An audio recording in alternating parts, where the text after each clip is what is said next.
Today brings me to Chisholm Park in Narcoossee, Florida. Today we got a special event going on. This is the second Battle of Narcoossee Mill taking place here. I was here yesterday. The North might have won today, but the South might have a better chance today. Hey everybody, Mike McCabe here. And like I said before, welcome to Chisholm Park for the battle at Narcoossee Mill. In a matter of moments, we will have the battle between the North and South. This is just a reenactment, just for history's sake. You can see I'm all decked out, and I got the flag here. And I also ran into a special friend over here, but I'll catch up with him later. Let's go. Right here, we have a statue of a Confederate general in memory of our Confederate ancestors, Dio Vindus. Not sure if I'm pronouncing that right, but if I'm wrong, just correct me down in the comments. All out here. This is where the battle will be taking place.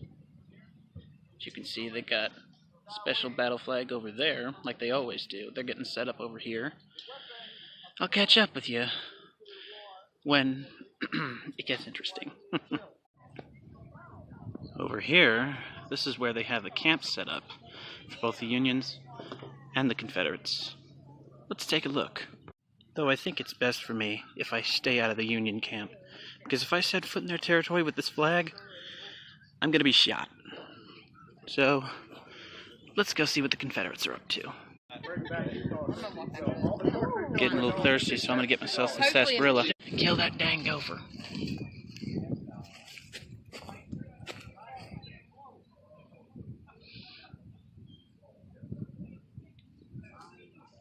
Lots of campfires are going. Mm-hmm.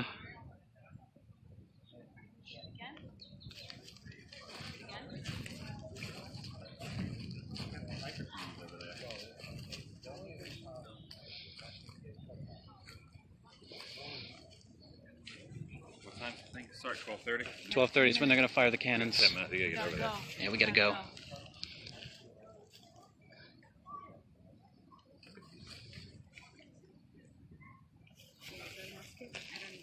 Yeah, looks like a musket. Mm-hmm. Musket be a musket. Good pun. Here it is over here.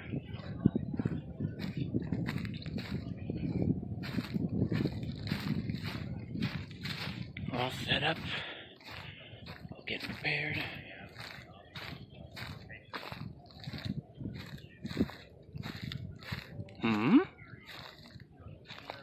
Look who this is. Is that time period sensitive? I don't think so.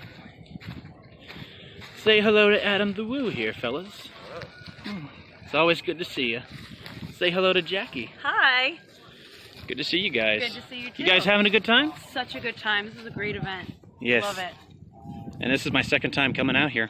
This is my first time, but it won't be the last. Oh yeah, I'm gonna have to consider making this a yearly thing because, Yeah, you know, totally. the flag I'm carrying right here, it's a rare occasion I get to fly it. And let's just say I was impressed the first time I came here. Is this the first time you've done this? No. How many years has it been so far? Well, this is gonna be the first, so technically it Oh, is. so you've been out here, but you haven't been part of it. Yes. You've watched it as an onlooker, but Yeah. not been immersed in it. Though, I will say though, the first time I met up with the Confederates over there, they actually want me to join them on the battlefield. So next year, I might consider it. you might have a bayonet instead of fire. Yeah. Yeah. Get Yeah. out there. I'll have to think Do your about part. This is volunteers wanted. that. Right. Recruits. Recruits wanted. This is where the church service takes place. A little makeshift chapel, outdoor chapel. Oh, did you hear that? Cannon just went off. That was a cannon. 47 mountain howitzers. Mountain howitzers they were handy little pieces that didn't see a lot of work here in this theater of operation. They operated a lot more up in the mountains than Georgia, Kentucky, Tennessee, Carolinas, and it's just a small piece of artillery that makes a little bit of noise. We are part of the 2nd Florida Living History Association. Our designation is 2nd Florida Light Artillery. 2nd Florida had both a Confederate group under that designation, and there was a Union group that was designated 2nd Florida.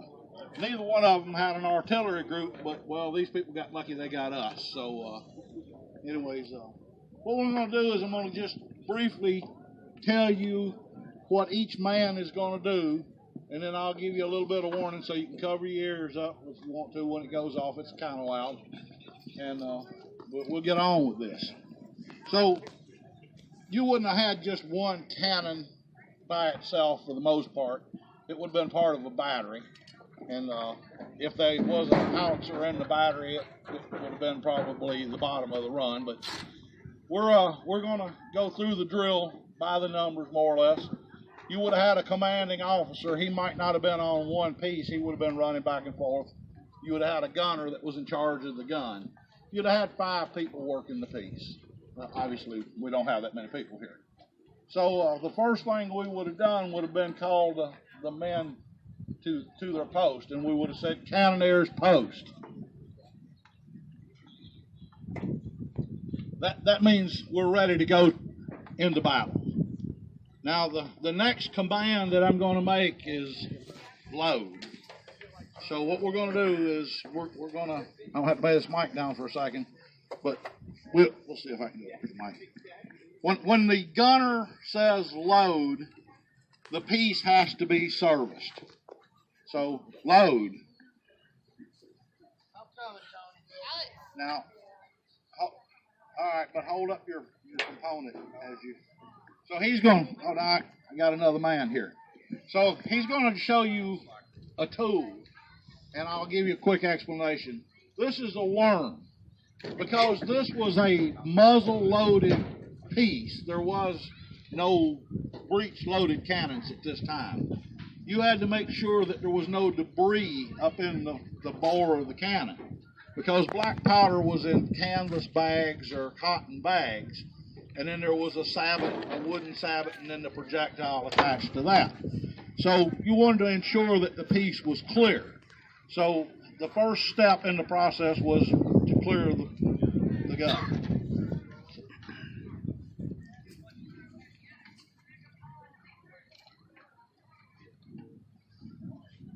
All right, now he's going to clear his section, and we're going to clean the gun. We're going to run the sponge down the barrel of the gun. That's for 2 reasons. You want to clear any debris that's in the gun. You want to extinguish any burning embers that's in the gun. Go ahead.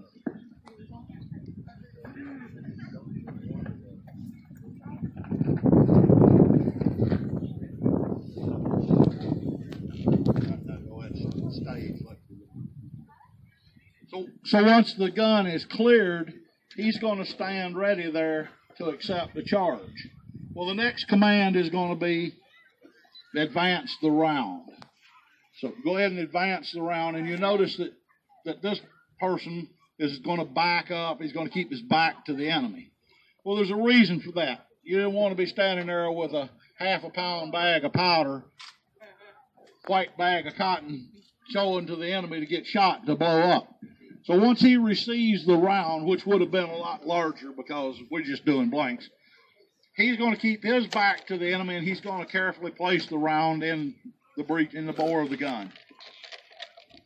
At this point, the projectile has to be pushed to the front of the gun.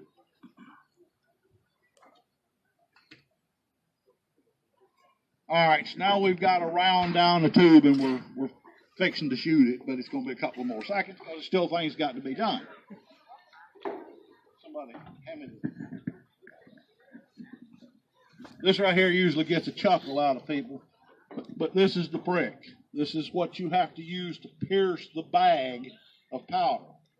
If the gun is made out of steel, you want something made out of copper or bronze. If it was a brass tube, you'd want a steel prick to pierce it so you didn't create a spark. So we're going to go ahead and we're going to pierce the round.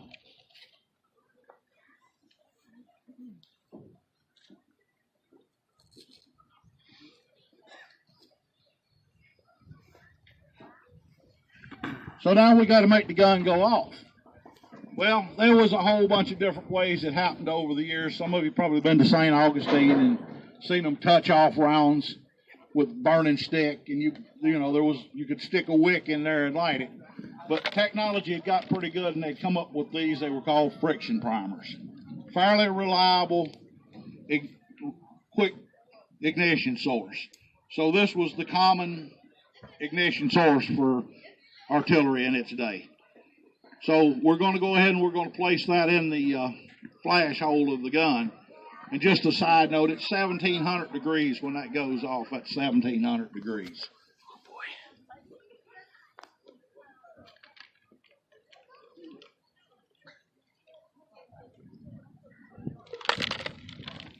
All right, so you notice my guys are standing in a position of covering their ears. They're scanning the horizon, making sure everything's safe to fire the gun. So if everybody's ready, if you want to cover your ears, we're going to fire the gun. Nice. There you have it. They'll do their thing now. They know what to do. There go the Union troops making their way to the battlefield. You guys may have beat us yesterday, but hopefully we'll get you.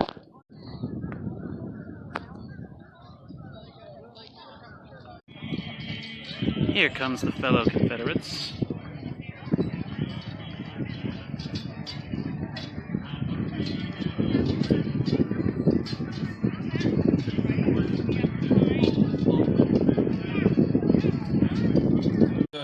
There's a Confederate line with a small skirmish line of Union soldiers. A skirmish line was a smaller group than a company that would go out, or a company could go out in a skirmish line, but they were spread out with about anywhere from 5 to 10 yards between each man, and it was basically for reconnaissance, to test the field. You notice over here to the west, a Union battery. The battery was for the Confederacy. The battery was full of and if you missed the artillery demonstration today, you realize you wouldn't know that the smaller guns, mountain howitzers, they can be packed up on a mule and moved to high elevations, which made it a nice advantage. Kind of hard to drive a 12-pounder with 4 mules up the mountain.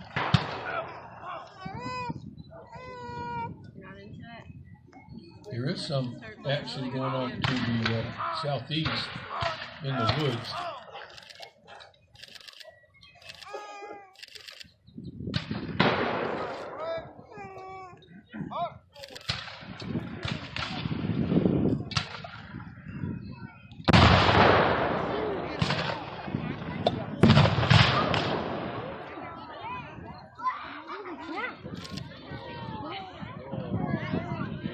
Now, as you watch, you'll see some casualties. You'll see soldiers going down and laying on the field.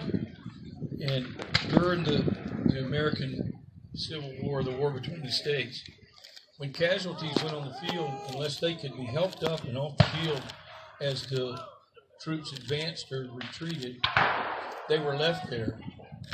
And when the battle cleared, they would have the hospital corps would go out, collect them on stretchers, and carry them back to a field hospital, which was normally not that close to the action. It would have been in a small hamlet, a community, a small town, in a school or a church, or even in people's homes. There were many homes that were used as hospitals. And then the wounds would be treated there. This distinguished-looking man walking the road here, that's Colonel Chuck Munson. He's kind of in charge. Yeah, see, go.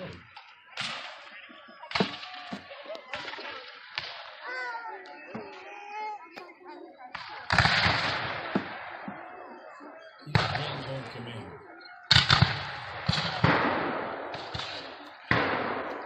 But once the soldiers were in a hospital, that was not a guarantee to survive.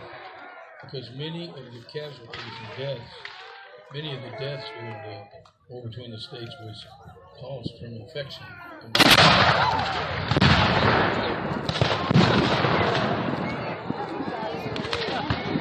not sure who did the shooting. Everybody over about it.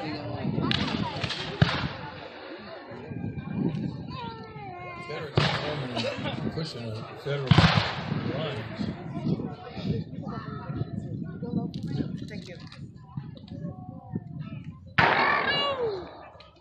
At the end of today's battle, to the west, you can see from where the hospital camp is set up, they'll be doing some pretty interesting procedures down there. They'll be lopping off fingers and hands, arms and legs. I was talking to Surgeon Dan last night. He said, well, they lost three. They had three lost last night, but they did a couple of amputations and some bullet extractions. So you don't want to miss that. There were a lot of advances in medical technology during this time, just as there was industrial advances, medical advances were made. Probably the most important of which was cleanliness and sanitation. Many soldiers never saw action. They died in camps from disease, dysentery.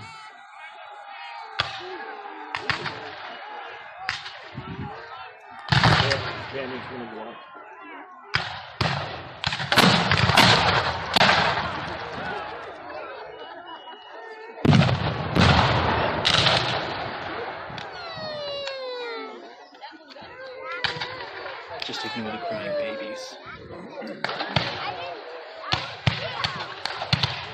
You know the cannons and the infantry are close together. The smaller cannons, the mountain howitzers, had a range of maybe up to 1,000 yards to take a gun. Now, if a cannon crew knew that they were going to lose their gun, they could spike it.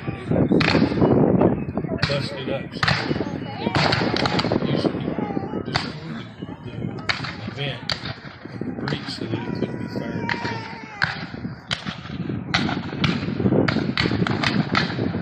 What you see out to the south is this infantry fire. An infantry company was usually 100 men. There were a variety of firing commands given by the command structure. Commands would usually come down from the commander of the regiment. It would usually be a colonel. Within a regiment, there'd be 10 companies, so that's 1,000 men. In a regiment, they could form into 2 to 3, maybe 4 companies as a battalion with wing commanders. So you might have 2 wings in the regiment, which would be anywhere up to 5 companies. Commands would come down to the chain of command to the captains. And then the captains could call several different firing commands, one of which would be fired by company. That would be the entire company loading to the ready, which is an improvement over the Revolutionary War because the barrels are rifled. In other words, there's a groove, a spiral groove barrel that causes a conical shaped projectile to mushroom out when it's fired in the breech, and that mushroom at the back of the projectile will grab the grooves, the rifling, and cause the projectile to spin. When it exits the barrel, the muzzle, it's a lot more accurate, and it shoots a lot more. Cap on the nipple, and when the command is given ready, they would pull their hammers back to full and fire. They would pull the trigger, that hammer would strike, the cap would ignite in the breech, it would fire the gunpowder and send the projectile out. A well-trained marksman during this Soldiers on period both of the sides are starting to go down. in the States could hit a target at 1,200 yards with a rifled musket. Sorry, that's very annoying. That's all right. I didn't get it. Get some action. So they come out of the woods over here in the east to the south.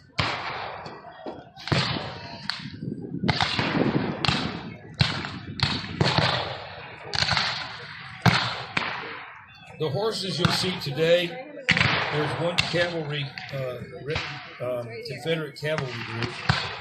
Cavalry rode horses, but they didn't fight as much on the horses as they were used for reconnaissance and intelligence. They would move ahead and scout out the enemy's strength and location and where they were headed and report back to the commanders. They were also used as cover in retreat.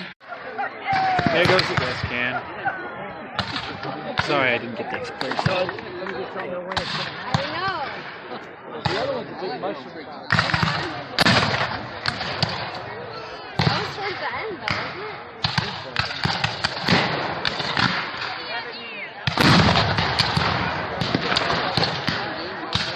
Now that's why we stopped and got the earmuffs. You can imagine when a large troop of 100,000 So they're going at it, and lots of them going area, over here. there would be no fences left, very few trees, nothing edible left in anybody's garden or cupboard.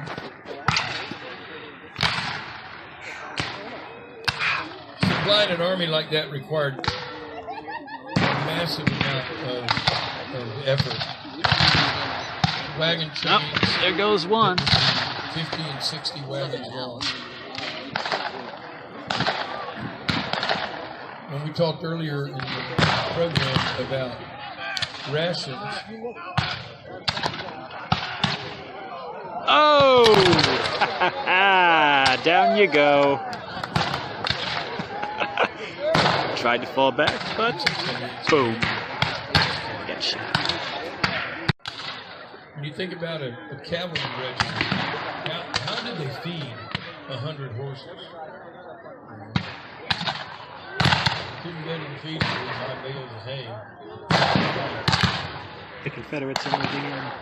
So you can imagine the they were using to pull the wagons and the cannon and the troopers to ride. They were probably pretty lean. They probably didn't have a whole lot of fat. They didn't look like a big thoroughbred. More like a little cracker ponies. And they'd ride and ride and ride.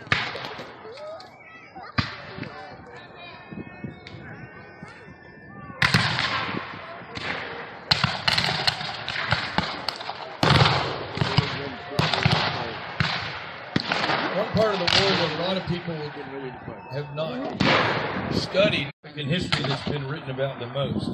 The Europeans love studying the Civil War between the states. But Florida being Spain, Lincoln and Scott's Anaconda plan at the beginning of the war was to strangle the South, was to blockade all the ports in the South. And they were pretty effective. However, in Florida,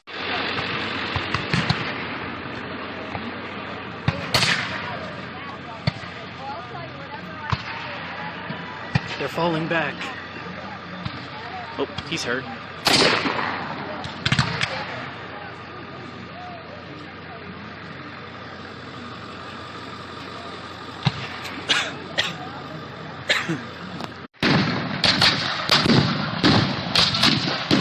Moving in.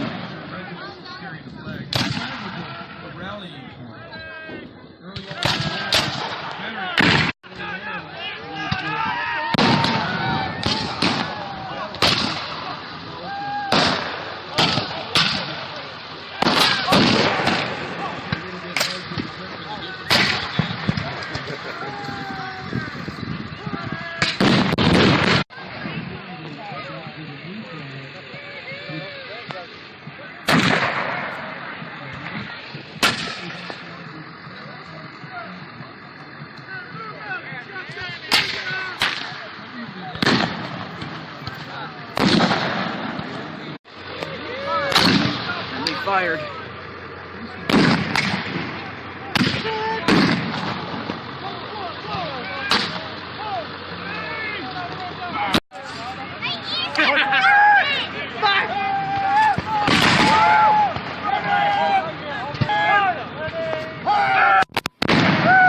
See how the gun will hand.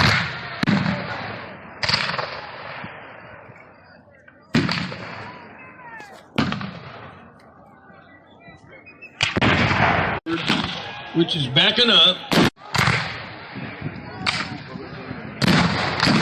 Confederates are pushing in on them.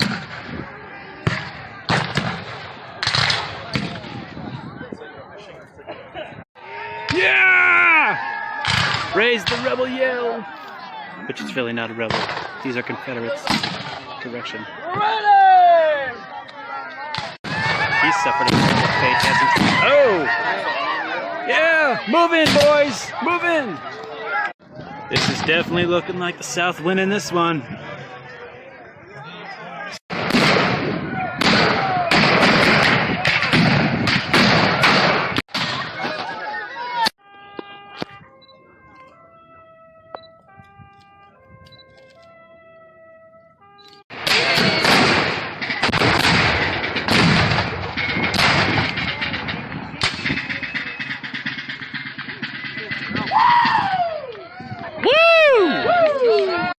These poor guys are hurt.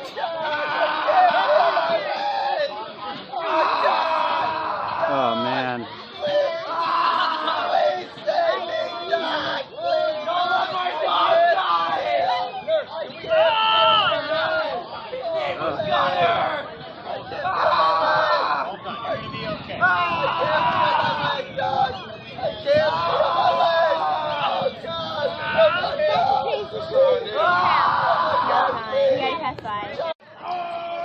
It's a huge crowd here for this operation. Oh!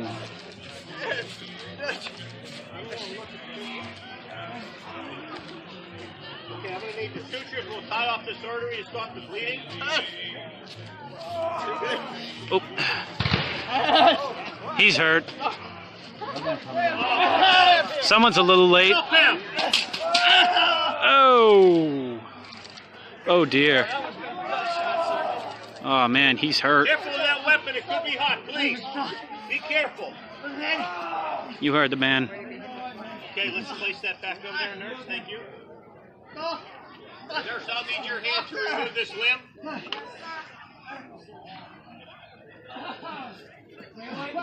Okay, may I have my saw, please?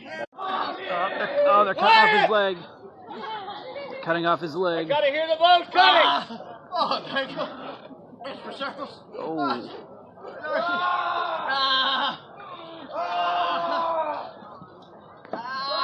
Okay, we are through. Gently and carefully remove that. Okay, may I have the bone file, nurse, please? Oh, there goes his leg. Thank you, nurse.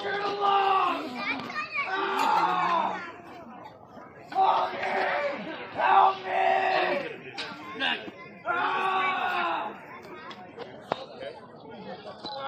Doc, I think you're starting to come around.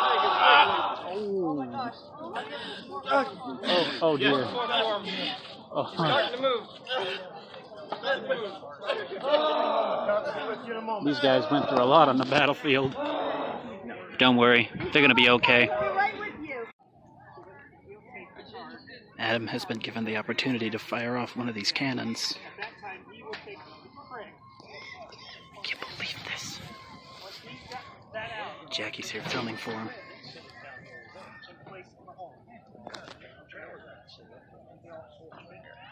You gotta do a fire in the hole, fire in the hole. They're loading up. I like to hear it. We're on the battlefield. You got the technique down? I'm sure he's got it.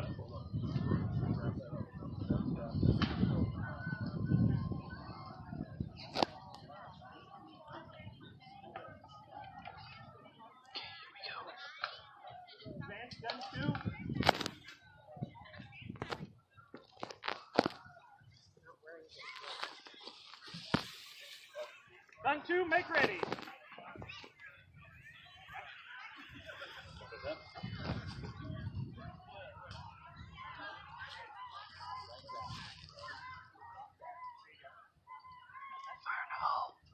There, Bruce. Fire in the hole. Fire in the hole. Ready? Fire. Yeah! Way to go, Adam. Over. I did it. You did it. Good job. Good job, buddy. Did I make contact? Kill confirmed. I see smoke. Good, All good. from that little thing. Good job, buddy. Thank you.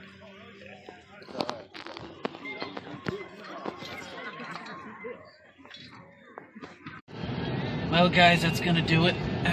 Just finished up watching the battle, and the Confederates whooped the heck out of the Yankees.